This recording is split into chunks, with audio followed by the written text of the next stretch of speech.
अपने अंदर की वीरानी पर खुशरंग फूल पत्तियों के नकाब को हरियाली कहते हैं।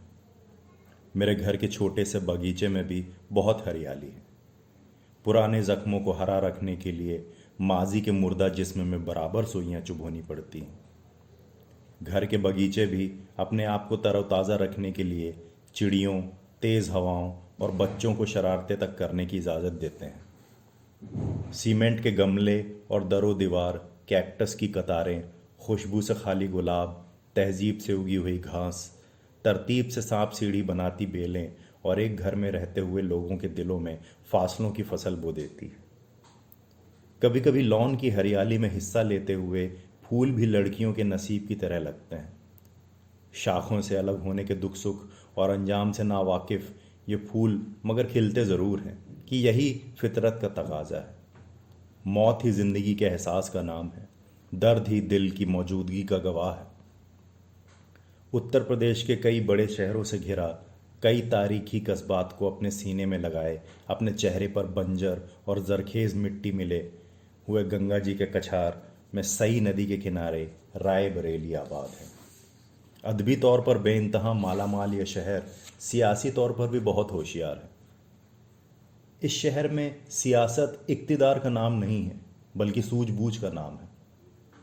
कुछ शहर अपने जियोग्राफिया की हिफाजत में इतने मसरूफ़ होते हैं कि तारीख उन्हें भूलने लगती है। दरअसल तारीख लिखने वालों को यह अंदाज़ा ही नहीं हो पाता कि वह डायरी नहीं दस्तावेज लिख रहे हैं। उनकी एक मामूली सी गलती शहर को खंडहर में, इबादत गाहों को मैदान जंग में और इंसानी जिस्मों को गोश्त की दुकानों पर सजी मुर्दा भेड़ बकरियों में तब्दील कर देती है। इसी शहर के एक कदीम मोहल्ले में मेरा घर है, मेरा आबाई घर, जिसकी पुरानी बुनियादों पर जब नई ईंटों ने अपना सर रखा तो घर वालों ने मेरी एक किताब का नाम भी उसके हवाले कर दिया, जिसकी निस्बत से मेरा घर भी गज़ल गांव कहलाने लगा। गरीब घर में पैदा होने वाले बच्चे का नाम नहीं रखा जाता, क्योंकि नाम कुछ भी रख दिया जाए दुनिया उस बच्चे को उसी नाम से पुकारती और पहचानती है जो गुर्बत उसकी पेशानी पर लिख दी जाती है। जिंदगी चाहे गदागर की जिंदगी चाहे गदागर ही बनाकर रख दे, ऐ मेरी माँ तू मेरा नाम सिकंदर रख दे। गजल गांव पुराने हिंदुस्तान के एक मोहल्ले का छोटा सा घर है, जिसका नए हिंदुस्तान से सिर्फ इतना ही ताल्लुक है कि बिजली और टेलीफोन के तारों के फैलावों ने कौओं, कबूतरों और चिड़ियों को कुछ देर आराम करने के लिए नई चौकियां अता कर दी हैं। अभी तक यह इलाका नए ज़माने की खुदगर्जियों से ज़्यादा मैला नहीं हुआ है, लेकिन फिर भी बिजली के तारों से चलने वाले रेफ्रिजरेटरों ने इंसान के दिलों से सखावत, फैयाजी, दरियादिली और गरीब परवरी के जज्बे को छीन लिया है। अब रोटी की डलियां परिंदों की पहुंच से बहुत बाहर होती जा रही हैं। गुलाब चेहरा सुराहियों और घड़ों से चिड़ियों और कबूतरों की इजारादारी खत्म होने लगी है। टेलीविज़न इंसानों को कमरे में कैद करने की कोशिश में लगा हुआ है। सियासत रोज़ नए लिबासों में मोहल्ले की गर्दिश में मसरूफ़ रहती है, लेकिन कई सदियों से मोहब्बतें, खुशगवार रिश्तों की जंजीरें और एक दूसरे के गम में पलक भिगोने की रस्म यहाँ अभी तक बाकी हैं। शायद इसीलिए मेरे मोहल्ले में अभी तक मज़हब सियासत के लिए नहीं, सिर्फ इबादत के लिए इस्तेमाल होता है। गुर्बत चोचलों से पनाह मांगती है। वह किसी भी पत्थर में भगवान ढूंढ लेती है, किसी भी अंगोछे को जानमाज बना लेती है। गज़ल गांव की निस्बत के इस कदीम मोहल्ले में हर मज़हब के लोग आबाद हैं। ज़्यादा आबादी उसी बिरादरी की है जिसे अशरफुल मखलूक़ात कहा जाता है। घर के करीब ही औरंगज़ेब की बनवाई एक मस्जिद है जो आलमगिरी मस्जिद के नाम से मशहूर है। मेरे बुज़ुर्ग इसी मस्जिद में इमामत करते थे और एक मदरसे में दीनी और दुनियावी तालीम देते थे। मेरे बड़े अब्बा के बाद से उस मस्जिद में नमाज पढ़ाने वाले हजरात मेरे ख़ानदान के लोग नहीं हैं। मदरसा भी दादा के इंतकाल के बाद तकरीबन उजड़ गया, क्योंकि पहले तालीम इंसान बनने के लिए इस्तेमाल होती थी, लेकिन अब इसका मकसद अफसर बनने के लिए होता है। पहले चारागरी खिदमत खल्क के लिए तक सीखी जाती थी, अब नर्सिंग होम खोलने के लिए सीखी जाती है। अपनी परेशानियों पर थोड़ा सा मजहबी नूर बचाए रखने के लिए हम लोग उस मस्जिद की पार्ट टाइम देखभाल करते हैं। यूं भी ज़्यादा देखभाल आदमी को शाही इमाम बनाकर रख देती है। एतबार की चादर ज़ात नहीं देखती, क्योंकि जब 80 करोड़ हिंदुओं की निगरानी में 15 करोड़ मुसलमान रह सकते हैं, तो हमारे लॉन का दरवाज़ा अकीदतमंद हिंदुओं की पूजा की थाली के लिए क्यों नहीं खुल सकता। अजनबियत सारे रिश्तों को कत्ल कर रही है और हम खड़े देख रहे हैं। काश हम कोलंबस होते तो उसी पुराने हिंदुस्तान को तलाश कर लेते, जहां मस्जिदें चिराग से और मंदिर पूजा के फूलों से उनका पता ठिकाना नहीं पूछते। पूरे हिंदुस्तान में मुझसे शिद्दत से मोहब्बत करने वालों की तादाद अगर 25 होगी, तो यकीनन उनमें से 20 गैर मुस्लिम होंगे। और यह भी सच है कि मेरे बुरे वक्त में यही मेरे दूध शरीके भाइयों से ज़्यादा काम आते हैं। भला मैं उनसे नफरत कैसे करूँगा? उनका बुरा क्यों चाहूँगा? उनको नुकसान क्यों पहुँचाऊँगा? आदमी अपने से मोहब्बत करने वाले ऊंट को भी रेगिस्तान में छोड़कर नहीं भागता। लेकिन प्रिंट मीडिया हो या इलेक्ट्रॉनिक मीडिया, सियासी बाजीगर हो या मजहबी जादूगर, सब ने नफरतों की दुकान खोल के रखी। शायद ये कर्ब तुझको नए खद्दो खाल दे, अल्लाह मेरा दर्द तेरे सीने में डाल दे। राखी के बगैर भी मोहल्ले की तमाम लड़कियां बहनों जैसी दिखाई देती हैं। बीमारों के खुश्क होठों के लिए आब जमजम और दुआओं में लिपटी खजूर भेजी जाती है। नमाज पढ़कर दम भरने के लिए बुजुर्ग मस्जिदों से निकलकर मरीजों के घर जाते हैं। एक दूसरे के लिए यूं गिड़गिड़ा कर दुआएं मांगी जाती हैं कि अल्लाह भी अपनी उस मखलूक पर फक्र करता होगा जिसे उसने खुद अशरफ का खिताब देकर दुनिया में भेजा था। लोग एक दूसरे के बच्चों को ही नहीं, गाय भैंसे तक को पहचानते हैं। हर फलदार दरख्त में बच्चों की हिस्सेदारी रहती है। सावन के झूलों पर लड़कियों की इजारादारी रहती है।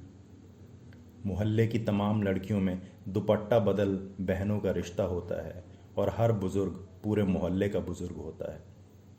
तमाम बच्चे हर बुजुर्ग की निगरानी में रहते हैं। मेरे बचपन के बेशतर दिन पतंग उड़ाने और कबूतरबाजी में गुजरे हैं। मोहल्ले में कोई हिंदू मुसलमान नहीं था। हर छत पर आज भी हमारा कब्जा रहता था, क्योंकि वो छतें या तो हमारी बुआ की होती थीं या मौसी की। कबूतर और पतंगे उस वक्त तक हमारे कब्जे में होते थे जब तक वो हमारे मोहल्ले में रहते थे।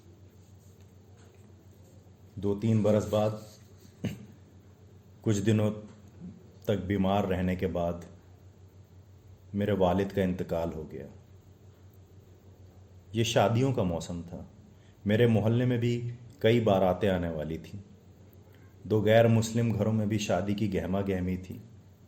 लड़कियों की शादी थी, लेकिन लड़की वाले ने लड़के को फ़ोन करके कह दिया था कि बैंड बाजे की रस्म रास्ते से ही पूरी कर लीजिएगा, हमारे दरवाजे पर यह रस्म ना हो पाएगी, क्योंकि हमारे मोहल्ले में एक बुज़ुर्ग अनवर चाचा गुजर गए हैं। उनका शुमार ख़ानदान के बुज़ुर्गों में होता था। बारात वाले इसे बदशगुनी समझते हुए इस बात पर राज़ी नहीं हो रहे थे, तो लड़की वालों ने उन्हें तारीख बढ़ाने का मशवरा दिया। उन लोगों ने पूछा कि एक मुसलमान आपके परिवार के बुजुर्ग कैसे हो सकते हैं। लड़की वालों ने कहा कि मेरे घर के तमाम बड़े बूढ़ों की इब्तदाई तालीम उन्हीं के घर पर हुई है। हम हिंदू हैं तो क्या, रा से राम कहना तो उन्हीं ने हम लोगों को सिखाया था। 2-3 दिन बाद बारात जब मोहल्ले में दाखिल हुई, तो बारात में शामिल बुजुर्ग हमारे घर पे पुरसा देने आए। लड़के ने मेरी वालिदा की दुआएं लीं, तब जाकर वह लग्न मंडप में बैठा। यूं भी दहेज में सबसे कीमती सामान बुजुर्गों का आशीर्वाद ही तो होता है ना। मेरे घर के लॉन से मोहल्ले की बहुत सारी औरतें सुबह सवेरे फूल पत्तियां डलिया में रखकर मंदिर ले जाती हैं। मेरी बीवी भी नमाज के लिए बहुत सुबह उठ जाती है। एक दिन मोहल्ले की कई लड़कियों ने आकर मेरी बीवी से शिकायत भरे लहजे में कहा कि भाभी, आपके लॉन का दरवाज़ा देर से खुलने से हम लोगों को मंदिर जाने में देर हो जाती है। उस दिन से मेरी बीवी मुंह अंधेरे नमाज के वक्त उठते ही पहले दरवाजे को जंजीर की कैद से आज़ाद करती है और मोहल्ले की औरतें अपने वक्त के हिसाब से फूल तोड़कर मंदिर पहुंच जाती हैं। मेरे लॉन का पिछला दरवाज़ा मुंह अंधेरे ही खोल दिया जाता है। मुमकिन है यह बात आसपास के मुसलमानों के इल्म में ना हो, लेकिन मोहब्बतों के रिश्ते जात पात और मजहब नहीं देखते। मेरे दादा के पढ़ाए हुए हज़ार लोग इस शहर में आबाद थे। उनमें से बेशतर तो मर खप गए, 2-4 लोग खंडहर बदन की सूरत में रह गए, शायद पिछले वक्तों के किस्से कहानियां सुनाने के लिए, वह भी फूलती हुई सांसों, डूबती हुई नब्ज़ों और बुझती हुई आंखों की बैसाखी के सहारे। लेकिन उनकी औलादें जिंदा हैं। उनकी तस्वीरों पर रोज़ नए फूल चढ़ाने के लिए, उनकी कब्रों पर चिराग जलाने के लिए और अपनी नम आँखों से उन्हें नमस्कार करने के लिए, उनके अधूरे कामों को मुकम्मल करने के लिए उनकी औलादें जिंदा हैं। उनकी पेशानियां अपने पुरखों के संस्कारों से आज तक रोशन हैं। घर में मिट्टी की दीवारें हों तो शख्सियत भी रेशम जैसी हो जाती है।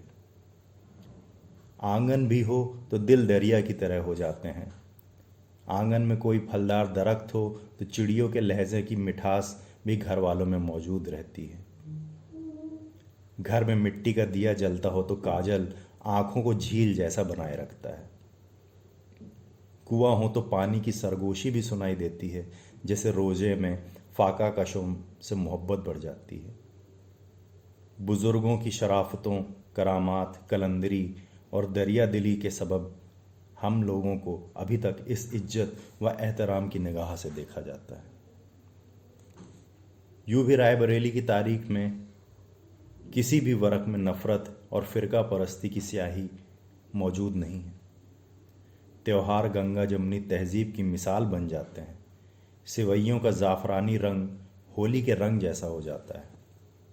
दिवाली का हर पटाखा निकाह के वक्त दागे गए गोलों जैसा लगता है।